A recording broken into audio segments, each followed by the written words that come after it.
الحمد للہ رب العالمین والصلاة والسلام علی سید المرسلین وعلی آلہ وصحبہ اجمعین ومن تبعہم بإحسان الی یوم الدین. اعوذ باللہ من الشیطان الرجیم. بسم اللہ الرحمن الرحیم. انما یخشی اللہ من عبادہ العلماء. مجلس کے صدر محترم، ذمہ داران، علماء کرام اور نوجوان بھائیوں، آپ اور ہم بتکرار اللہ کے رسول صلی اللہ علیہ وسلم کا یہ فرمان سنتے ہیں کہ انما العلماء ورثۃ الانبیاء، کہ یقیناً علماء کرام یعنی علماء دین، قرآن و حدیث کو جاننے والے، یہ انبیاء کے وارثین ہیں، الانبیاء کی وراثت کے حقدار ہیں. کون سی وراثت؟ وراثت علم. حدیث میں خود وضاحت ہے کہ انبیاء نے دینار و درہم کا وارث نہیں بنایا، علم کا وارث بنایا. یہ علمی وراثت علماء نے پائی ہے، اور اس سے بڑھ کر شاید اہل علم کی فضیلت میں کوئی دوسری بات نہیں ہو سکتی. کیوں؟ اس لیے کہ ہم اور آپ دین میں بدیہی طور سے جانتے ہیں، دینی تعلیم کے اعتبار سے، کہ دنیا کے انسانوں کا سب سے بہترین گروہ، سب سے اعلیٰ درجے کا طبقہ انسانوں میں انسان ہیں، اشرف المخلوقات، اور انسانوں میں سب سے اعلیٰ انبیاء کرام علیہم الصلاۃ والسلام. انبیاء کرام علیہم الصلاۃ والسلام کا سب سے اونچا مرتبہ کیوں ہے؟ اس لیے کہ وہ اللہ کے نمائندے ہیں، اس لیے کہ وہ اللہ کے پیغام کو لوگوں تک پہنچانے والے ہیں، اس لیے کہ وہ اللہ نے اس دنیا کو جس مقصد کے تحت پیدا کیا، بنایا، اس مقصد کی تکمیل کا سب سے اہم ذریعہ ہے. اور اسی علم، اسی ذمہ داری کی وراثت علماء کو حاصل ہے. اس لیے اگر دیکھا جائے تو عوامی اعتبار سے انسانی سماج میں سب سے اونچا درجہ جس کا ہونا چاہیے اور ہے، وہ انبیاء کرام علیہم الصلاۃ والسلام کے بعد ان لوگوں کا جو انبیاء کرام کے نقش قدم پر چلنے والے اور ان کے علم کے وارثین ہیں، سب سے اونچا طبقہ. لیکن یہ صرف فضیلت نہیں ہے کہ ہم نے یہ جانا سنا اور سند حاصل کر لی، علماء کے زمرے میں بحیثیت تعلیم و تربیت کے داخل کر لیا اپنے آپ کو تو انبیاء کے وارث کہلا گئے. نہیں، یہ فضیلت جڑی ہوئی ہے ذمہ داری سے. انما العلماء ورثۃ الانبیاء. انبیاء کے وارث ہونے کا مطلب یہ کہ انبیاء کا جو کام تھا اب علماء کو کرنا ہے، اور یہ کام اور ذمہ داری جب آپ اور ہم یا علماء نبھاتے ہیں بھی اس فضیلت کے حقدار بنتے ہیں. اس فضیلت کے مستحق اسی وقت ہوں گے جب اس ذمہ داری کو نبھائیں گے. اگر یہ ذمہ داری نہیں نبھاتے تو اس فضیلت کے بھی حقدار نہیں ہوں گے، بلکہ جتنی بڑی ذمہ داری ہے اتنی بڑی جواب دہی ہوگی. عام لوگوں کے لیے جو ذمہ دار ہیں، کلکم راعٍ وکلکم مسئول عن رعیتہ، ہر شخص ذمہ دار ہے اور اپنی ذمہ داری سے متعلق سوال کیا جائے گا. اس اعتبار سے دیکھیں تو علماء کی ذمہ داری، دین کو جاننے والوں کی ذمہ داری اور بڑھ جاتی ہے. میں اکثر کہا کرتا ہوں کہ ایک آدمی مسلمان ہے، یہ بہت بڑی نعمت ہے. اللہ رب العالمین نے دوسرے مذاہب سے بچا کر، یہودیت، عیسائیت، نصرانیت، ہندو مت، جین مت، بدھ مت اور بہت سارے مذاہب دنیا میں پائے جاتے ہیں جو باطل ہیں. اگر ان پر آدمی کی موت ہو گئی تو ہم جانتے ہیں کہ وہ ہمیشگی کے عذاب کا شکار ہوگا. اللہ رب العالمین نے ان سے بچا کر ہم کو مسلمان بنایا. یہ بہت بڑی نعمت ہے. اس ایک نعمت کا ہم جتنا شکر ادا کریں نہیں کر سکتے. سب کچھ لٹا دیں اللہ کے راستے. اب مسلمانوں میں دیکھتے ہیں کہ بہت سارے طبقات یا فرقے بن گئے. زبان رسالت نے کہا کہ 73 ہوں گے، 72 یعنی اکثریت جو ہے وہ جہنم کے راستے پر چلے گی، ایک نجات کے راستے پر چلنے والی ہوگی. تو اب اس تناظر میں غور کیجئے کہ مسلمان ہونے کے بعد ایسے مسلمان ہم بنے ہیں جو نجات پانے والے منہج اور طریقے پر چلنے والا ہو، تو یہ کتنی بڑی نعمت ہو گئی. اگر یہ اس نعمت پر بھی غور کریں تو معمولی نہیں ہے. امام ابو العالیہ بہت بڑے تابعی گزرے ہیں. وہ یہ کہتے تھے کہ میں نہیں جانتا کہ اللہ رب العالمین کی 2 نعمتیں جو مجھ پر ہیں ان میں سے میں کس کو بڑا مانوں اور شکر ادا کروں. ایک یہ کہ اللہ تبارک و تعالیٰ نے مجھے اسلام کی توفیق دی دیگر مذاہب سے بچا کر، دوسرے یہ کہ اسلام میں مجھے بدعات کے راستے سے بچا کر سنت کے طریقے پر چلنے والا بنایا۔ دونوں میں سے کون سی بڑی نعمت ہے میں نہیں کہہ سکتا۔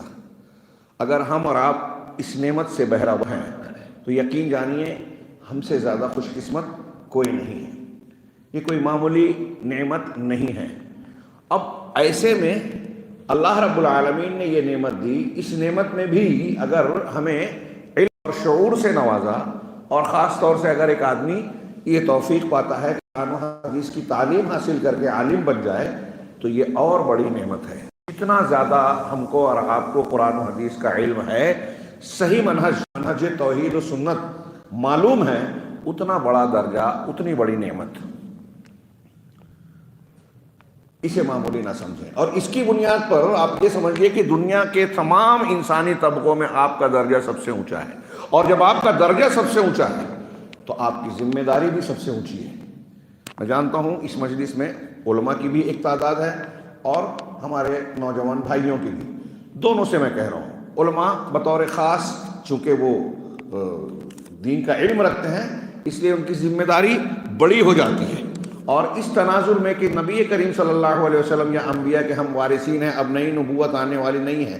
نبی صلی اللہ علیہ وسلم پر ختم نبوت ہو گیا، اب اس کے بعد پچھلی قوموں میں جب بھی برائیاں عام ہوتی تھی، دین تعلیمات کو لوگ بلا دیتے تھے، تو نئے نبی آتے تھے اور دین کی تجدید کرتے تھے، دین کی تعلیم کو تازہ کرتے تھے۔ اب ایسا نہیں ہے، اب یہ کام علماء کرنے والے ہیں، اس اعتبار سے وارثین ہیں۔ تو ہمیں دیکھنا چاہیے کہ نبی کریم صلی اللہ علیہ وسلم کے وارثین، نبی صلی اللہ علیہ وسلم کی وراثت کیا ہے، تو اس علم کی وجہ سے اللہ کے رسول صلی اللہ علیہ وسلم کا کیا حال ہوتا تھا۔ ہاں، آپ اس کی فکر مندی کا آپ کا یہ عالم تھا کہ قرآن نے خود کہا کہ یہ بوجھ، احساس ذمہ داری جو تھا آپ کو کہ کار نبوت کیسے انجام دیا جائے، لوگوں کو کیسے ہدایت دینے کا فریضہ ہم ادا کرتے ہوئے لوگوں کو صحیح راستہ بتایا جائے، گمراہی سے بچنے کی تلقین کی جائے، یہ بوجھ آپ کی کمر اور پیٹھ توڑے جا رہا تھا۔ الم نشرح لک صدرک ووضعنا عنک وزرک الذی انقض ظہرک، کیا ہم نے آپ کے سینوں کو کھول نہیں دیا؟ شرح صدر جو اللہ کے رسول صلی اللہ علیہ وسلم کا ہوا، اس میں ایک معنی تو ہے سینہ چاک کر کے، دل کو نکال کے، اس کو دھو کر اس کی گندگی کو یا برائی کے حصے کو نکال دیا گیا اور اچھائیوں کو بھر دیا گیا۔ اور اہل علم نے اس کا بہت وسیع معنی بیان کیا کہ ہر خیر کے قبول کرنے کی صلاحیت ڈال دی، صبر کی، حلم کی، علم کی، شجاعت کی، تمام خوبیاں اس کو قبول کریں۔ اور شرح صدر کہتے ہیں کہ مجھے شرح صدر ہوا تو کسی چیز کو آپ اور ہم صحیح ڈھنگ سے جان جائیں، سمجھ جائیں، اسے قبول کر لیں، تو اس سلسلے میں کہتے ہیں کہ شرح صدر ہوا۔ نبی کریم صلی اللہ علیہ وسلم کو اللہ نے کہا کہ ہم نے آپ کے سینے کو نہیں کھول دیا، تو جتنی اچھائیاں اخلاقی اور تعلیمی تربیتی اعتبار سے آپ کے اندر تھی، وہ سب اس شرح صدر کے معنی میں شامل ہیں۔ تو سینہ کھول دیا، ووضعنا عنک وزرک، اور آپ کے اس بوجھ کو ہم نے آپ سے ہٹا نہیں دیا، اٹھا نہیں دیا۔ الذی انقض ظہرک، جس نے آپ کی پیٹھ کو توڑ دیا تھا، اردو محاورے کے حساب سے کہیں آپ کی کمر توڑ دیا تھا۔ یعنی اللہ کے نبی صلی اللہ علیہ وسلم اس بوجھ، قار نبوت اور دعوت و اصلاح کے بوجھ کی وجہ سے ٹوٹے جا رہے تھے۔ نبی کریم صلی اللہ علیہ وسلم کے اس احساس کو قرآن نے ایک دوسری جگہ کہا، لعلک باخع نفسک علی آثارہم ان لم یؤمنوا بہذا الحدیث اسفا، کہ ہمارے افسوس کے ایسا لگتا ہے کہ آپ یہ لوگ اگر اس دین پر، اس حدیث یعنی قرآن پر ایمان نہ لائیں تو آپ اپنے آپ کو ان کے پیچھے ہلاک کر لیں گے۔ یہ قرآن بتا رہا ہے جس میں نبی کریم صلی اللہ علیہ وسلم کا احساس ذمہ داری نکل کر سامنے، ابھر کر سامنے آتا ہے کہ آپ کو کتنی فکر تھی، وارثین کو بھی، آپ کے علم کا واقع وارث بننے والے اہل الحدیث کو، اور ان میں بطور خاص علماء کو بھی اس فکر کا حصہ ملنا چاہیے۔ جب ہم آپ کے علم کے وارث ہیں تو آپ کے کردار کے، آپ کی ذمہ داریوں کی ادائیگی کے وارث بھی ہیں، اور یہ ہم سے پوچھا جائے گا۔ اور اگر ہم اس ذمہ داری کو نہیں نبھاتے تو میں کہتا ہوں کہ میں کیا کہتا ہوں، قرآن حدیث کہتا ہے کہ اللہ کے دین کو اور اللہ کو ہماری ضرورت نہیں ہے، اللہ ہمیں ختم کر کے نئے لوگوں کو پیدا کر لے گا۔ یہ ہماری بقا اور ہماری ترقی کی بنیاد ہے۔ اللہ رب دنیا میں اور آخرت میں کامیابی کی بنیاد ہے۔ ابھی شیخ کہہ رہے تھے 22 جنوری اور اس کے علاوہ دوسرے مقامات بار بار ایسا ہو رہا ہے کہ مسلمانوں پر عرصہ حیات تنگ ہو رہا ہے۔ فلسطین میں جو ظلم و بربریت جاری ہے غاصبین کی طرف سے، ہندوستان میں قوانین بن رہے ہیں ہمارے خلاف، عرصے کو تنگ کیا جا رہا ہے۔ کوئی چھوٹا موٹا حادثہ اور واقعہ بھی ہوتا ہے تو ہم قانونی رفتار کیا ہوتی ہے سب دیکھتے ہیں، جانتے ہیں، شکوہ شکایت کرتے ہیں۔ ان چیزوں سے نکلنے کا راستہ اپنی ذمہ داریوں کی، شرعی ذمہ داریوں کی ادائیگی ہی ہے، اس کے علاوہ کوئی دوسرا راستہ نہیں ہے۔ میمورنڈم دو، سیاسی طاقت بناؤ، عہدہ حاصل کرو، تعلیمی ڈگری لو، یہ کرو وہ کرو، یہ سب ضمنیات ہو سکتی ہیں، یہ اصل حل نہیں ہے۔ اصل حل یہ ہے کہ ہم کو اللہ رب العالمین نے اس دین کا وارث بنایا ہے، اس کی ذمہ داریاں سمجھیں۔ جس کا بوجھ نبی کریم صلی اللہ علیہ وسلم کی کمر توڑ رہا تھا، جس کا احساس ذمہ داری آپ کو ہلاک کیے جا رہا تھا، اور نبی کریم صلی اللہ علیہ وسلم کی فکر اور سوچ کا انداز یہ تھا جسے قرآن نے ہی کہا لَقَدْ جَاءَكُمْ رَسُولٌ مِّنْ أَنفُسِكُمْ عَزِيزٌ عَلَيْهِ مَا عَنِتُّمْ حَرِيصٌ عَلَيْكُمْ بِالْمُؤْمِنِينَ رَءُوفٌ رَحِيمٌ، کہ تمہارے پاس تمہاری ہی جنس سے، تمہارے ہی نفسوں سے، تمہارے بیچ سے رسول آئے۔ فرشتے نہیں تھے آپ، نور مجسم نہیں تھے، بلکہ نور ہدایت تھے، اور جنس میں آمنہ اور عبداللہ کے بیٹے تھے، انسان تھے، بشر تھے، بشر کے لیے نمونہ تھے، ساری انسانیت کے لیے اسوہ حسنہ بن کر آئے۔ تو تمہاری ہی جنس سے رسول آئے، عزیز علیہ ما عنتم، تمہیں کوئی تکلیف پہنچے، تمہیں کوئی دکھ اور مشکل پیش آئے، یہ ان پر بڑا بھاری بوجھ ہے۔ امت کو کوئی تکلیف پہنچی، نبی صلی اللہ علیہ وسلم کو اس کا احساس۔ عزیز علیہ ما عنتم حریص علیکم، تمہارے حریص ہیں، یعنی خیر خواہی اور بھلائی چاہنے والے ہیں۔ اور اسی لیے حدیث ہے کہ انبیاء کرام کا یہ کام رہا کہ امت کے حق میں جو چیز بھلی ہوتی سب بتا دیا، کوئی چیز چھپائی نہیں۔ امت کے لیے جو شر ہے، دنیا اور آخرت میں نقصان دینے والی ہے، ان سب کو واضح طور سے بیان کر دیا، کوئی چیز چھوڑی نہیں۔ حریص عزیز علیہ ما عنتم حریص علیکم بالمؤمنین رؤوف الرحیم، مومنوں پر بڑے رافت و رحمت والے ہیں، نرمی والے ہیں، مہربان ہیں، کیا بھلا کر دے۔ ہاں، اللہ کے نبی صلی اللہ علیہ وسلم کہا کہ میری تمہاری مثال ایسی ہے کہ ایک شخص نے آگ جلائی اور یہ پروانے پتنگے اس میں گرے جا رہے ہیں، ہاں میں اور تم ایسے ہی ہیں کہ تم لوگ جہنم کی آگ میں گرے جا رہے ہو، اور میں تمہاری کمر پکڑ پکڑ کر تم کو روک رہا ہوں، لیکن تم ہو کہ میرا ہاتھ چھڑا کر جہنم میں گرے جا رہے ہو۔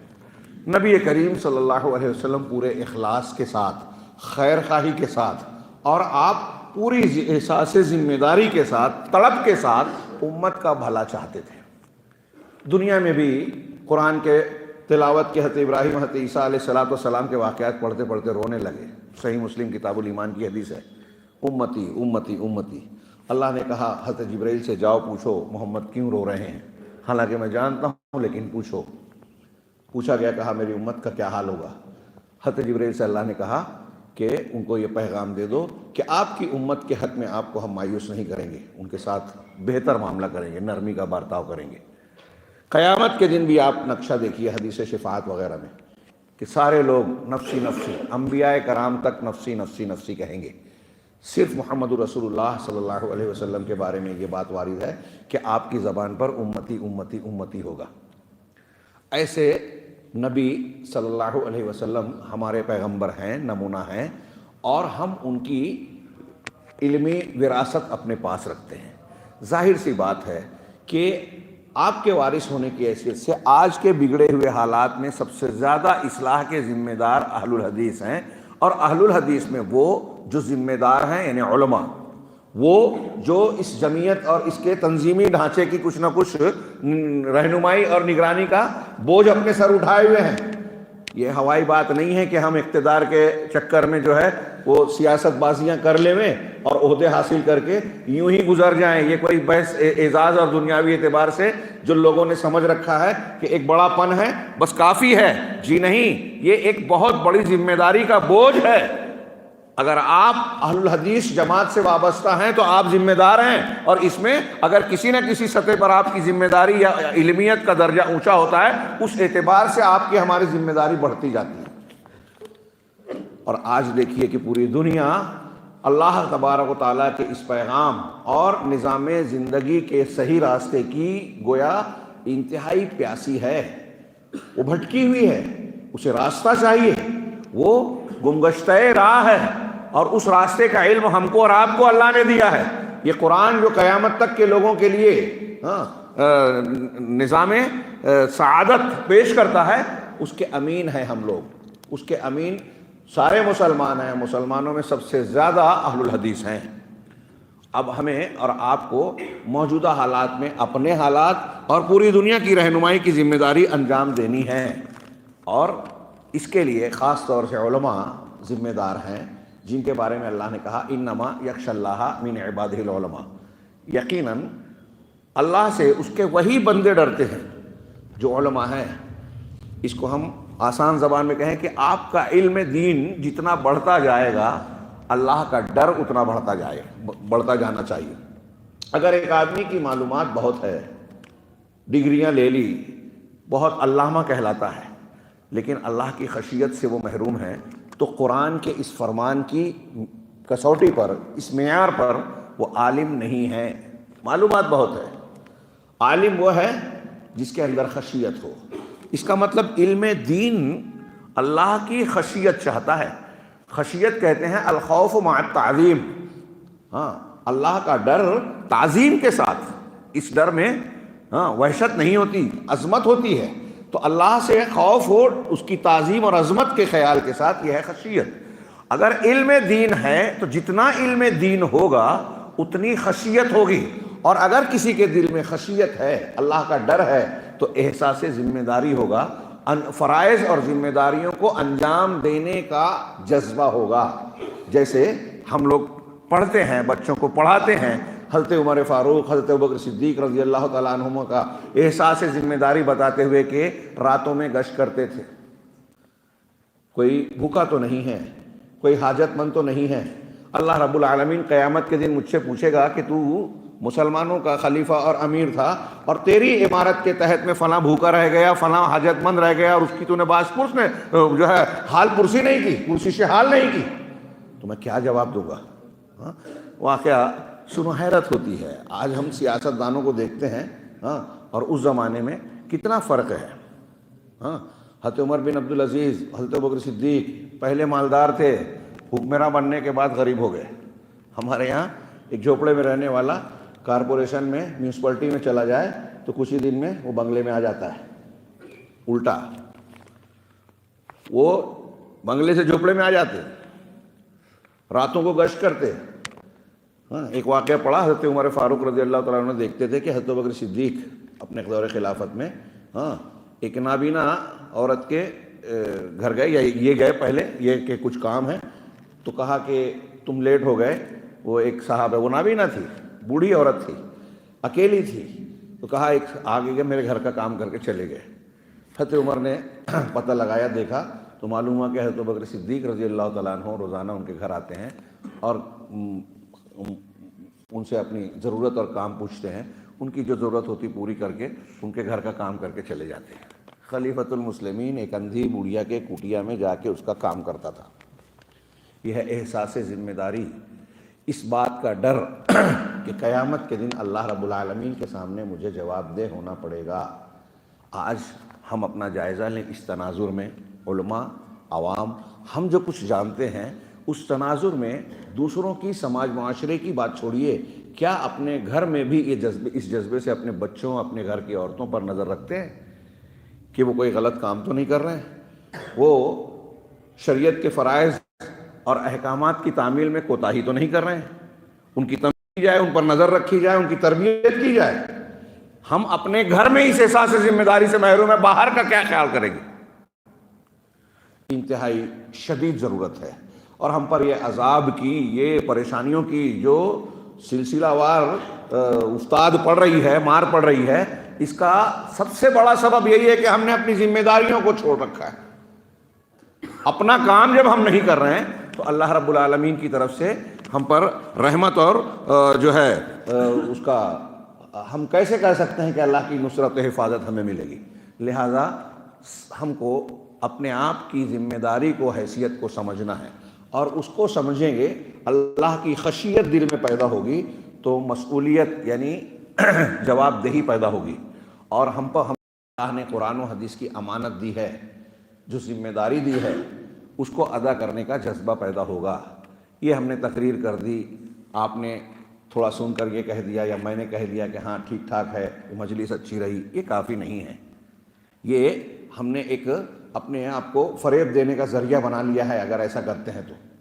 یہاں ہمارے ایمان کی تجدید ہونا چاہیے۔ اس قسم کے اجتماعات میں ہم جو محنت کر رہے ہیں، خرچ کر رہے ہیں اور پیسے لگاتے ہیں، امیدیں وابستہ کرتے ہیں، اس کا نتیجہ عملی شکل میں اگر نہیں آیا تو یہ سب کچھ بیکار ہے۔ یہ اہتمام اللہ سے دعا کرنی چاہیے کہ ان کوششوں کو اللہ قبول کرے، اور اس قبولیت کا یہ نتیجہ ہونا چاہیے کہ ہم یہاں سے یہ عزم لے کر اٹھیں کہ ہم نے جو کوتاہیاں برتی ہیں اب ان کو خاتمہ کریں گے، اور مزید نئے جوش اور نئے جذبے کے ساتھ ہم اپنی ذمہ داریوں کو ادا کرنے کی کوشش کریں گے، اور ایسا کر کے ہم اپنے آپ کے لیے بھلا کریں گے، سماج اور معاشرے کے لیے بہتر کریں گے۔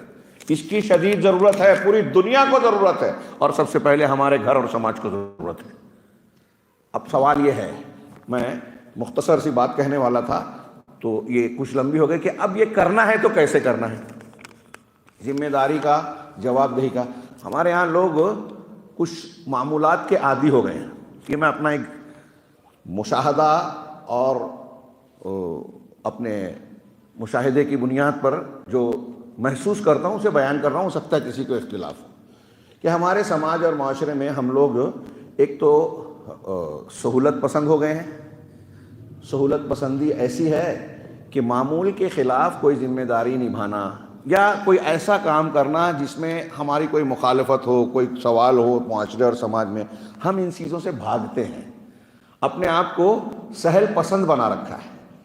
اور آپ سوچئے تھوڑی دیر کے لیے، آج لوگ دعوت و تبلیغ کا کام کرتے ہیں، کرنا چاہتے ہیں، کیسے کہ ہم دعوت و دین کا کام بھی کریں اور کسی کو کچھ برا بھی نہ لگے، ہاں ہمارا جیسا معمول ہے ویسا چلتا رہے، کوئی پریشانی نہ آئے، کوئی رکاوٹ اور مخالفت نہ ہو۔ اگر آپ کا کام ایسا ہے تو لکھ لیجئے، یہ جو میں اللہ کے گھر میں پورے احساس ذمہ داری کے ساتھ کہہ رہا ہوں کہ آپ کا کام نبی کے طریقے پہ بالکل نہیں ہے، نبی کے طریقے پہ بالکل نہیں ہے۔ وہ حق نہیں ہو سکتا، وہ دعوت نہیں ہو سکتی جس سے باطل اور برائی کے کرنے والوں کو ضرب نہ پڑے، ان کو برا نہ لگے۔ اس لیے امام حاکم نے ابن قطان کی روایت ہے کہ دنیا میں جتنے بدعتی ہیں اہل حدیث سے بغض رکھتے ہیں، کیونکہ یہ بدعت کو رد کرتے ہیں نا، ان کو برا لگے گا، اور آپ چاہتے ہیں کہ بدعتی آپ کی تعریف کریں۔ اگر ایک آدمی جوا باز ہے، زناکار ہے، چور ہے، سود خور ہے، آپ جب اس کی سود خوری کو غلط بتائیں گے تو کسی نہ کسی سطح پہ اس کو برا لگے گا، تو اس کو برا نہ لگے اس لیے آپ سود کے احکامات بیان کرنا بند کر دیں گے۔ ایک غلط کار کی غلطی کو آپ نشاندہی کرنا بند کر دیں گے، اسے رسوا کرنا نہ کرنا یہ ایک دوسری بحث ہے کہ سر عام نام لے کے آپ کسی کو بدنام کریں، یہ طریقہ نہیں ہے۔ لیکن اگر سماج اور معاشرے میں ایک برائی ہے اور خاص طور سے شرک اور بدعت ہے اور آپ خاموش رہ رہے ہیں تو آپ دین کا کام نہیں کر رہے ہیں۔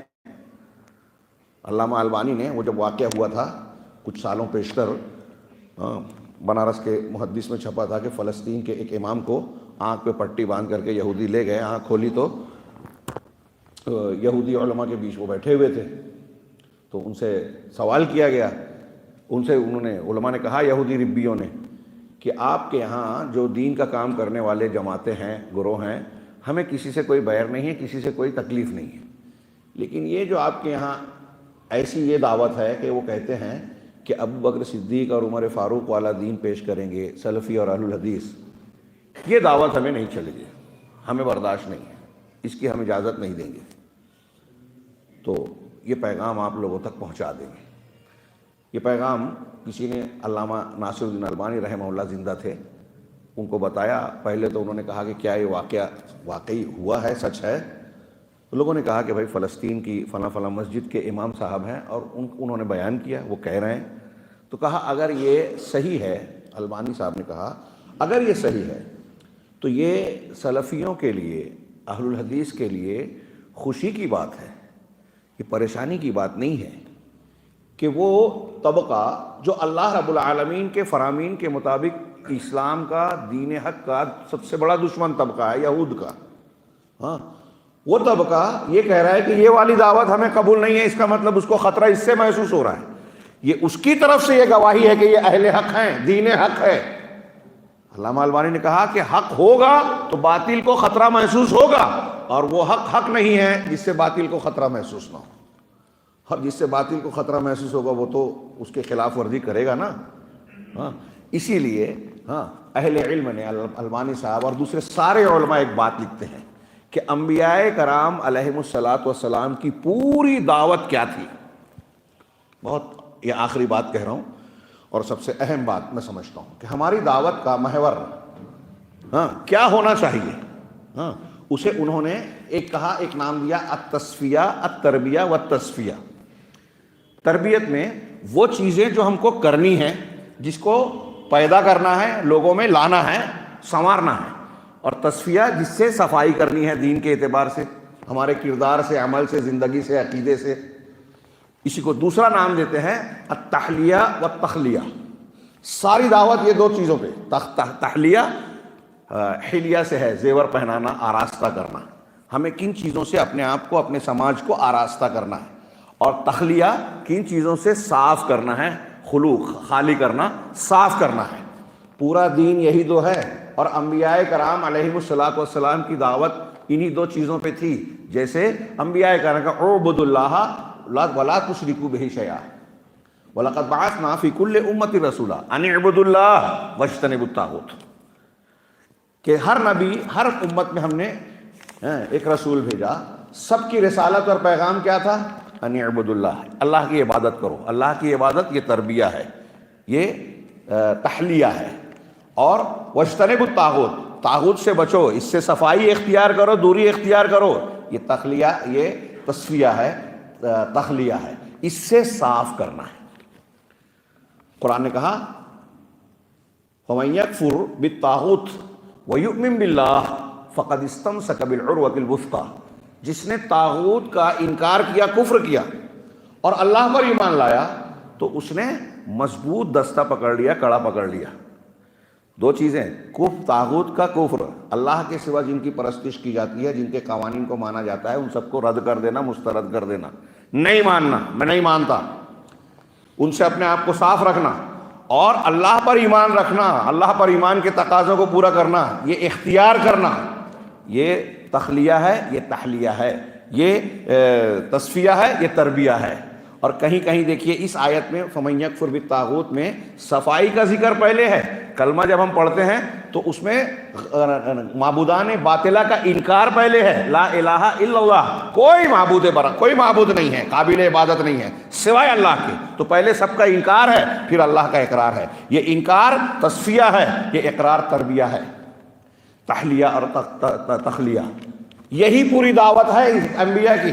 اور اسی لیے مسلم شریف کی حضرت جابر رضی اللہ تعالیٰ عنہ کی حدیث پر ایک نظر ڈالیے کہ وہ کہتے ہیں کہ نبی کریم صلی اللہ علیہ وسلم جب خطبہ دیتے تھے تو اشتد غضبہ، احمرت عیناہ، آپ کی دونوں آنکھیں سرخ ہو جاتی، وعلا صوتہ، اور آپ کی آواز بلند ہو جاتی، صحیح مسلم کی حدیث ہے، ہاں، اور آپ کی آواز بلند ہو جاتی، کأنہ منذر جیش سبحکم ومساکم، گویا کہ آپ کوئی فوج کو ڈرانے والے ہیں کہ تم پر صبح یا شام کو حملہ ہو رہا ہے دشمن کی طرف سے۔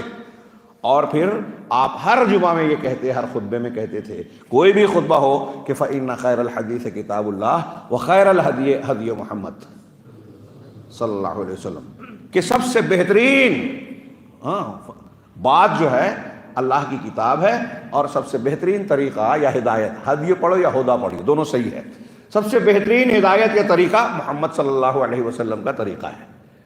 یہ تحلیہ ہے، تربیہ ہے، کہ ہم کو پہلے سکھانا ہے کہ دین اور آخرت کی ساری بھلائیاں اس میں ہیں کہ آپ قرآن اور حدیث کو مانیں، قرآن و حدیث سے ہٹ کر کچھ نہیں۔ اللہ نے اس کو ہدایت کے لیے نازل کیا ہے، اس کی حفاظت کی ذمہ داری لی ہے، قیامت تک کے سارے مسائل کا حل اس میں موجود ہے۔ کسی کی عقل، کسی کے جذبے، کسی کی خواہش نفس، کسی کا خواب، کسی کا اجتہاد آپ کو قرآن و حدیث سے نہ پھرے۔ سب سے بہترین بات قرآن کی، فلاں دانشور، فلاں بزرگ اور فلاں کی نہیں، کتاب اللہ اور سنت رسول۔ اللہ کے رسول نے کہا بہترین بات یہ ہے اور بہترین ہدایت یہ ہے، اس کو چھوڑ کے اب کہیں اور ہدایت مت ڈھونڈو۔ یہ تربیہ ہے، یہ تحلیہ ہے، اس کو پیش کرنا ہے دنیا کے سامنے، اور یہ کسی حد تک لوگ کرنے کی کوشش کرتے ہیں۔ اس میں انہیں زیادہ دقت بظاہر نظر نہیں آتی، کہیں کہیں اس میں بھی آتی ہے۔ ہمارے ہاں لوگ جو دعوت و تبلیغ کا کام کرتے ہیں، کچھ لوگ کہتے ہیں کہ بس آپ جو بتانا ہے فضائل ہیں یہ بتائیے، ہاں ایسی چیزیں بتائیے جس سے لوگوں کو برا نہ لگے، اتحاد ہو، انتشار نہ ہو۔ اب توحید کے بجائے کے ساتھ شرک پیش کرتے تو ہمارے لوگ سمجھتے ہیں کہ انتشار ہو رہا ہے۔ لوگوں کو خوش کریں، اللہ کو نہیں۔ اگر آپ یہ کہہ رہے ہیں، تھوڑی دیر کے لیے میرا سوال ہے کہ نبی کریم صلی اللہ علیہ وسلم نے مکہ والوں کے سامنے جب پہلی مرتبہ دعوت توحید لا الہ الا اللہ کلمہ پڑھنے کی تلقین کی تو رد عمل کیا تھا؟ پورا مکہ مخالف ہو گیا، پورا مکہ۔ وہ مکہ جو آپ کو صادق و امین مانتا تھا، جو مانتا تھا کہ اخلاقی اعتبار سے سب سے بہترین انسان ہیں آپ کے پاس اپنی امانتیں رکھتا تھا، یہ جانتے ہیں ہم اور آپ، لیکن مخالف ہو گیا۔ تو آج کل کے ہمارے دانشوروں کے حساب سے اللہ کے رسول صلی اللہ علیہ وسلم نے غلط کیا تھا؟ ارے انتشار والی بات پیش کر دی آپ نے۔ ہاں میٹھی میٹھی باتیں پیش کرنی چاہیے تھی، میٹھی میٹھی سنتیں، فضائل اعمال، اتحاد کی باتیں۔ توحید کی بات اتحاد ہی کی بات ہے، توحید کی بات نجات کی بات ہے، توحید کی بات جو ہے دنیا اور آخرت میں ہر قسم کی کامیابی اور اچھائیوں کو پیدا کرنے والا نسخہ ہے۔ تو اللہ کے نبی نے یا تمام انبیاء نے جہاں توحید پیش کی وہاں شرک کا، اس کی ضد کا رد کیا۔ نبی کریم صلی اللہ علیہ وسلم یہ جو جملہ بار بار کہتے تھے فَإِنَّ كُلَّ کیا ہے فَإِنَّ خَيْرَ الْحَدِيثِ كِتَابُ اللَّهِ وَخَيْرَ الْهَدْيِ هَدْيُ مُحَمَّد، اس کے فوراً بعد کہتے تھے وَكُلُّ مُحْدَثَةٍ بِدْعَةٍ۔ اسی حدیث میں حضرت جابر کی صحیح مسلم کی وَكُلُّ مُحْدَثَةٍ بِدْعَةٍ وَكُلُّ بِدْعَةٍ ضَلَالَةٍ وَكُلُّ بِدْعَةٍ ضَلَالَةٍ، کہ ہر نئی چیز بدعت ہے اور ہر بدعت گمراہی ہے۔ ہر جمعہ کو، میں یہ آخری بات کہہ رہا ہوں، شیخ تشریف لا چکے ہیں، ہاں بہت غور سے سنیے، یہ خلاصے کے طور پر ذہن میں رکھیے۔ نبی کریم صلی اللہ علیہ وسلم ہر جمعہ میں کن کے سامنے یہ کلمات کہتے تھے؟ صحابہ کرام کے سامنے۔ سب سے بہترین بات اللہ کی کتاب کا، سب سے بہترین ہدایت یا طریقہ محمد صلی اللہ علیہ وسلم کا، اور پھر اس کے بالمقابل یہ تربیہ ہے، یہ تحلیہ ہے، اور یہ تخلیہ اور تصفیہ والا جملہ اگلا کہ ہر نئی چیز بدعت ہے اور ہر بدعت گمراہی ہے۔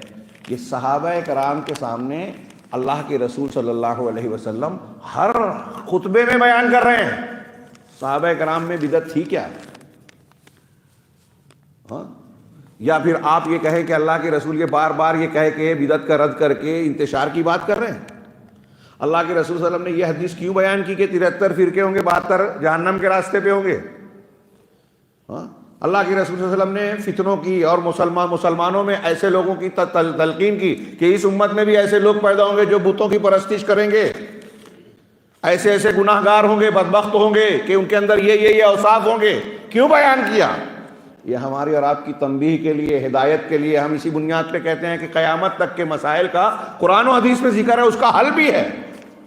تو ہمیں جہاں تصفیہ تربیہ کرنا ہے وہاں تصفیہ بھی کرنا ہے، جہاں توحید کی تعلیم دینی ہے۔ یہ نبی کریم صلی اللہ علیہ وسلم کا ہر جمعہ بتا رہا ہے کہ ایک اسلام کی دعوت اور اصلاح کی بنیاد ان دو محوروں پر گردش کرتی ہے کہ ایک وہ چیز جو آپ کو سیکھنی ہے، اختیار کرنی ہے، وہ توحید ہے، وہ سنت ہے، وہ اچھے اخلاق ہیں، حلال اور صحیح طریقے سے معاملات کو انجام دینا ہے۔ اور جن چیزوں سے، دوسری چیز ہے کہ جن چیزوں سے بچنا ہے اس کی تعلیم دینی ہے، اور وہ ہے شرک سے بچنا ہے، کفر سے بچنا ہے، نفاق سے بچنا ہے، بدعت سے بچنا ہے، اور بدعت کا رد کرنا ہے۔ اگر کوئی نئی چیز اختیار کر رہا ہے اور آپ اس سے اخلاق کا مظاہرہ کر کے چپ ہیں تو آپ دعوت کی ذمہ داری نہیں نبھا رہے ہیں، آپ اللہ کے یہاں جواب دہ ہوں گے۔ کیا مطلب ہے اس حدیث کا کہ منکر دیکھو تو ہاتھ سے روکو، زبان سے روکو، یا پھر دل سے روکو؟ دل سے بدلو، میں ترجمہ کرتا ہوں، یعنی نفرت کا اظہار کرو، اور آپ کہہ رہے ہیں کہ نہیں، ہاں گائے کو بھی گابن بولو، بیل کو بھی گابن بولو، اور دونوں کو چلنے دو۔ یہ دین کا کام نہیں ہے۔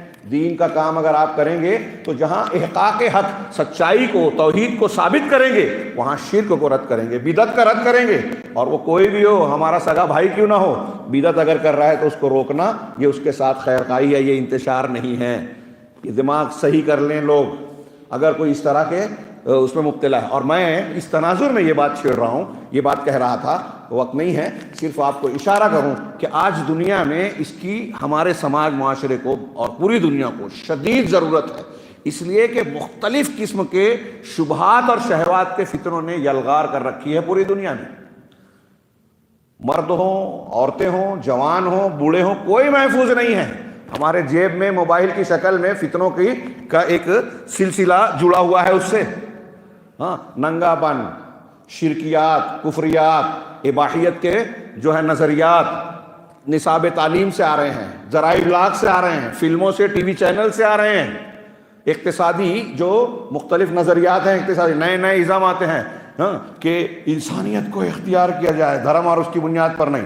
اور ہم کہتے ہیں کہ سب سے خالص اور مکمل انسانیت آپ کو اسلام سے ہی ملے گی. اگر آپ اسلام چھوڑ کے انسانیت ڈھونڈیں گے تو نہیں ملے گی. توحید میں انسانیت ہے، اتباع سنت میں انسانیت ہے، سب سے اعلیٰ انسانیت ہے. ارے نبی کریم صلی اللہ علیہ وسلم سے کامل، مکمل اور بہتر کوئی شخص ہوا ہے جو ہوگا؟ اور ہوگا کوئی نہیں.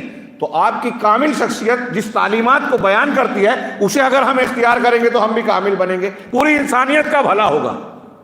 لہٰذا اپنے دماغ سے یا لوگوں کے خیال سے لوگوں کو خوش کرنے کے لیے کہ یہ نہ بولا جائے، یہ نہ رد کیا جائے، ساری چیزیں کھرچ کر نکال دیں. اور ضرورت ہے جو یہ کہہ رہے ہیں نا، اس طرح کی باتیں کرتے ہیں، ارے نہیں اس سے برا لگے گا، بدعت کا رد مت کیجیے، شرک کو کیوں چھیڑتے ہو؟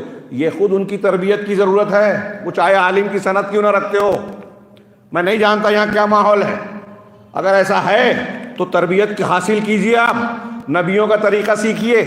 ہاں، نہی عن المنکر امر بالمعروف صرف نہیں ہے شریعت میں، نہی عن المنکر، اور بعض مرتبہ نہی عن المنکر زیادہ اہم ہوتا ہے. اگر آپ کے سماج میں سب کچھ ہو رہا ہے، اللہ کے رسول صلی اللہ علیہ وسلم کی حدیث میں جو مثال دی گئی ہے کہ اگر ایک آدمی سماج میں برائی کر رہا ہے تو اس کی مثال ایسی ہے جیسے کشتی کے پیندے میں جو سوراخ کر رہا ہے. اگر دوسرے لوگ اسے نہ روکیں، سوراخ ہو گیا، کشتی میں پانی بھرے گا اور ڈوبے گی تو نیچے والے صرف نہیں ڈوبیں گے، اوپر والے بھی ڈوب جائیں گے. ہمارے سماج میں جو لوگ بدعت کا ارتکاب کر رہے ہیں، خرافات کر رہے ہیں، غلط نظریات قرآن و حدیث سے ہٹانے والی باتیں پیش کر رہے ہیں، اس کو اختیار کر رہے ہیں، صحیح کام کرنے سے روک رہے ہیں، وہ کشتی میں سوراخ کر رہے ہیں، اللہ کے عذاب کو دعوت دے رہے ہیں. لہٰذا ایک عام اہل الحدیث بھی اگر ہو تو ذمہ دار ہیں. اور جیسا کہ تمہید میں بیان کیا کہ جیسے جیسے وہ علم میں، عہدے میں اونچے درجے پر جاتا ہے، اس کی ذمہ داری بڑھتی چلی جاتی ہے.